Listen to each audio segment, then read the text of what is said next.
lorsque quelqu'un serait accepté comme il est convenu dans nos statuts, admis à la majorité, pas à la majorité, à l'unanimité, de lui donner une ordelle, c'est-à-dire qu'on va le faire chevalier de l'Académie des Braques de Balustre-Cévenol. Alors, pour ce faire, on a institué un petit rituel. Ce petit rituel consiste en une épée qui nous permettra de taper sur l'épaule de l'impétrant, ensuite d'une coquille et après, ensuite d'un gobelet. D'un tasse-vin. Voilà. Ça, ce sont les éléments. Alors,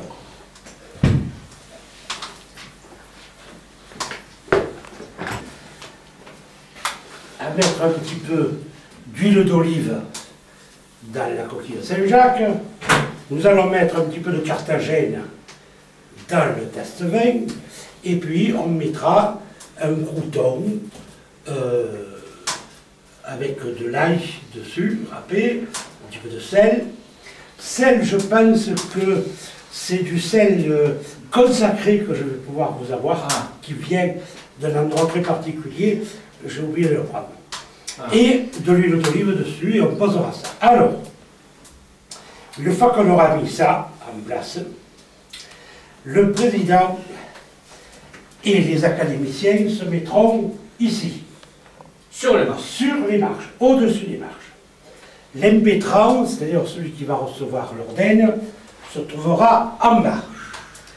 Et à ce moment-là, le président dira « nous », et il désignera les noms des académiciens, « ouvrons nos bras, notre cœur et notre table en ce jour », il leur donnera le jour, la fête du saint du jour, de la sainte du jour, à monsieur, et il donnera son nom. Et il dira la chose suivante. Derrière l'apparence ludique, désinvolte et amicale de l'appellation de notre association Académie des Braques de Balustre-Cévenol, existe un véritable engagement moral fait de respect, d'amitié, de désir de... Modeste descendant de ce qu'était jadis la chevalerie dans sa grande tradition, nous essayons d'en pérenniser les valeurs essentielles dans le contexte trop souvent amnésique de la modernité. Ni ordre, ni secte, ni église, nous rendons grâce à la vie en aimant ce qu'elle nous offre de beau, de bon et d'authentique. À ce moment-là, on présentera l'huile et la Carthagène à l'impétrant en lui désignant notre blason, en lui disant, pour te pénétrer les symboles de ce blason qui nous identifie, bois cette huile d'olive et cette Carthagène, fruit de l'olivier et de la vigne et du travail des hommes.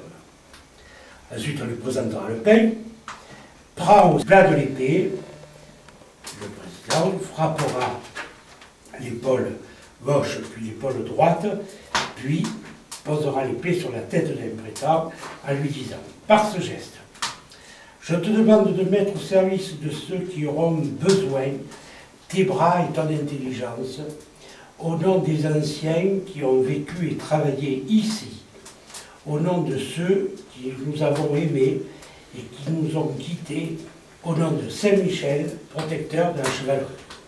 Et c'est là où, si vous voulez, on va passer à un niveau un petit peu plus supérieur, un petit peu plus philosophique.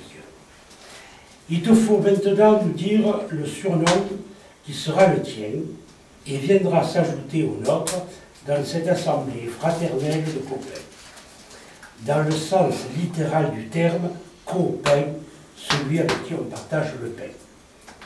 De nouveau, le nouveau Braque de Balustre donne son nom. À présent, écoute ce texte plein de sagesse et d'espérance, et qu'il soit pour toi un fil conducteur et un réconfort et une référence. Donc le texte, c'est ce que vous avez, qu'on n'a pas pu donner auparavant, et que vous avez dans vos assiettes. Alors là, vous le lirez vous-même, à moins que ce soit le président qui vous le dise. Déjà, on remet un exemplaire de ce texte daté et nominatif aux nouveaux membres. On l'applaudit, on se fait la bise et il devient membre et donc académicien comme nous. Voilà. Alors, Dignos, celui... Docteur Corpore. Voilà. C'est pas ça? Non, non. Si. Celui qui est adoubé chevalier reçoit un nom de chevalerie. Le chinois, Carlos, Cruchot, Monseigneur, Roumégaille, Grincheux. C'est un exemple. Ce qui milite en faveur du caractère initiatique de la chevalerie mystique. L'initiation étant, vous le savez, une seconde naissance. Un des défauts dont souffre le vocabulaire de notre temps réside dans la dévaluation de ce vocabulaire. L'esprit chevaleresque est de nos jours confondu avec le fair-play du sportif. On ne citera pas de nom d'équipe. Avec le courage du sauveteur, avec le dévouement du médecin et avec la courtoisie de l'homme du monde. L'esprit chevaleresque apparaît à travers ces divers exemples comme la manifestation de certaines qualités, le courage, la charité, la volonté, la politesse, le respect de la parole donnée, la défense du faible, l'amour de la justice, la fidélité. Mais la chevalerie est bien plus que l'accumulation de toutes ces qualités. C'est une force spirituelle au service du souverain bien. C'est un agent de transformation spirituelle. Elle ne peut donc se borner ni à des sociétés de secours mutuels ou moraux, ni au pharisianisme de religions coupées de leurs sources vives, ni à l'idéologie étriquée des partis politiques. L'esprit chevaleresque exige des intentions pures, des pensées pures, des actions pures et un amour désintéressé. Pourquoi l'enfermer dans le cadre d'une règle, d'une législation, d'une société?